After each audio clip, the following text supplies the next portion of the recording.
Hello friends, welcome to our bonus video for the week. Yesterday we had a fun project that was not exactly finished because we ran out of time. And today we're going to show you a little bit behind the scenes, give you some tips and tricks about that project and projects in general, and help you understand what's happening when the cameras are not rolling. Right, Elpida? Mm-hmm. So stick around, we're going to try to make it fun and light, and we hope you enjoy it. So a little bit of behind the scenes look of the less glamorous part of YouTubing, right? Yeah. This is how actually the work is done. When the cameras are not on and we do not take care of all the mess, right?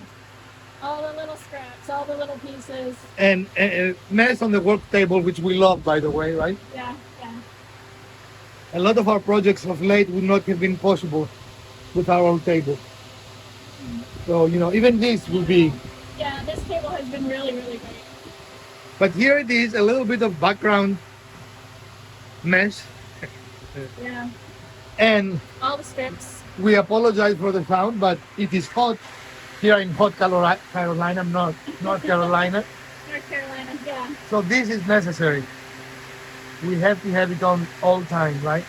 And here's something else you can see from handling all of the burned wood. Your hands are gonna And be. Elpida, how hot is hot glue? Hot glue is hot, people. Because Elpida was able to, a couple of more times, discover, just in case it changed, that hot glue is still hot, right? It's still very hot. Nothing changed about that. It is not horrible here today, but when you're working, it is 80 degrees, which is nice if you're not working, right? It's nice to be outside, but when you're working, it's really not nice. And as we said in our last video, this project really made us use our manual tools, our hand manual tools, Yeah, the big saw just was not doing very well with these smaller pieces of wood, and it was really eating them up like that. Yeah, let me show that. Yeah. So sometimes if the wood is very small, the power tools can actually be negative, not improve your Right. speed. Right, and so this small Japanese saw has been making really nice cuts. So it just takes a little bit longer. Let me give you a tip, Elpida. But If you score with your blade the uh-huh. piece before you cut it, your saw will not wander at all. Okay, cool. I'm sorry I didn't tell you that for the previous 250 cuts. Thank you. Thank you. And as we said yesterday, this project, while it looks cool when it is done, It's it takes a time lot. Yeah, very time intensive. But it worth it. We like the outcome. Yeah, for sure. Again, score it first. I mean, see if you like it. I mean, I know the thing works, but it just tends to make, it breaks the fibers, and it tends to make the saw keep.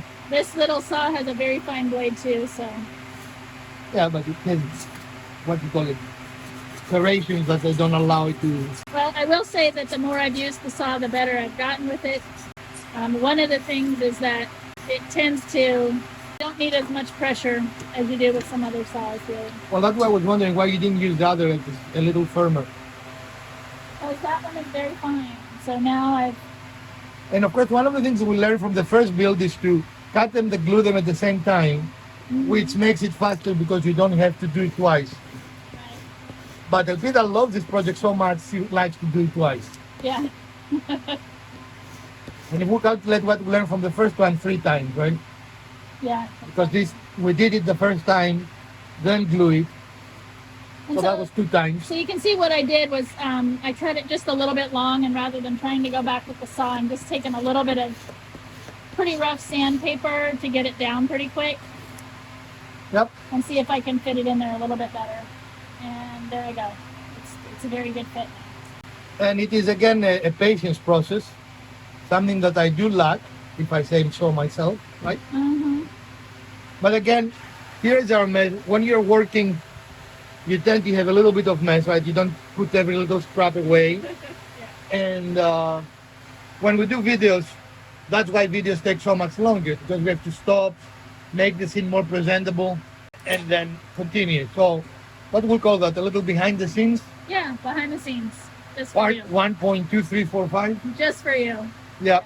Now, one of the fun things, of course, of doing it yourself is you can put anything you want there, right? But if you do this for sale, do not put anything that's copyrighted, right? You're going to get in trouble, and it is not right. Do not steal intellectual property. If you do it for yourself, it's one on fair use usually applies. You know, an artist will not come after you because you hang their lyrics on the wall. But if you make money from it, that is a different story. So if you make this project for sale, either find public domain things you like or write your own words. Do not, again, use other people's intellectual property. And I say that because this is not our words. And this is homage to a song that Elpida likes, but in the same token, we do not plan to sell this. So Right. this is not going to be a commercial piece. This is going in my house. So It is the same as if you handwrite something and you put it in your mirror. You know, Right. it is fair use, and you don't make money out of it. I just wanted to make that warning. Anything else, Elpida, in your mind? not so far. All right, again, the little manual workspace here that the Elpida and Mrs. DIY made works very well, right? Yep. We cannot find all the tools we want because our shop is a little bit of a mess. Let me show you. We usually don't show you the messy part, so is it an expose if we do it to ourselves? I don't know, but man, How messy is Professor DIY? This messy, guys. There are boxes everywhere. You know. We are messy. going.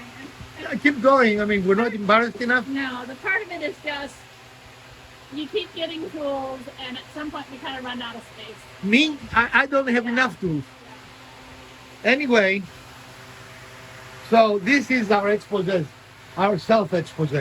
So another thing we discover is because we're using dimensional lumber, which is anything but correct dimensions, once we're cutting one of these strips, we realize the bow and the stresses on the wood were so high that we had to not use that strip at all. The thickness was not consistent at all.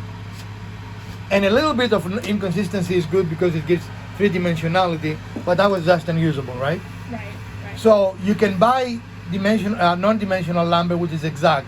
It's called a 4x4 face, which means all the faces are perfect. Everything is 90 degrees, but it is much, much more expensive. And in this channel, if we're known for something, is we are cheap. No, we're not cheap. So- We're frugal. So these two pieces are both resawn from the same 2x4, but because there was a variance within the 2x4, these two pieces are actually not even the same. There is a slight variance here. And we didn't have the camera on us. I would have caught it on camera because it was very Yeah. impressive, actually. You can clearly see as we were cutting the piece, it was bowing and it was moving away from the blade and changing the thickness. Right, and so now you can see here on this piece that this one actually goes down quite a bit, this one comes up. But for this project, it's okay because it adds to the rustic nature of what I'm doing. And of course, what I also learned, I don't know what you think, Elpida, but if we were to make that to sell, A, we wouldn't use a commercial saying, and B, we will probably charge several $100s because of how much Oh, yeah. it takes, right? Yeah, So, very time intensive to do this. but in any case, we hope you enjoy this behind the scenes self-expose. We wanted to show you how it is when the cameras are really not rolling with the cameras rolling, right? Right. Now, I want to give you a sense of how the background of the videos are, or the behind the scenes of the videos. We hope you enjoy this bonus episode, right? We usually don't post on Sunday episodes, so we shot this today and we're going to post it today. If you did, we'll appreciate your support with a thumbs up. If you didn't, hit the other button twice. Share, like, subscribe. From Professor DIY and Elpida, let's build something together.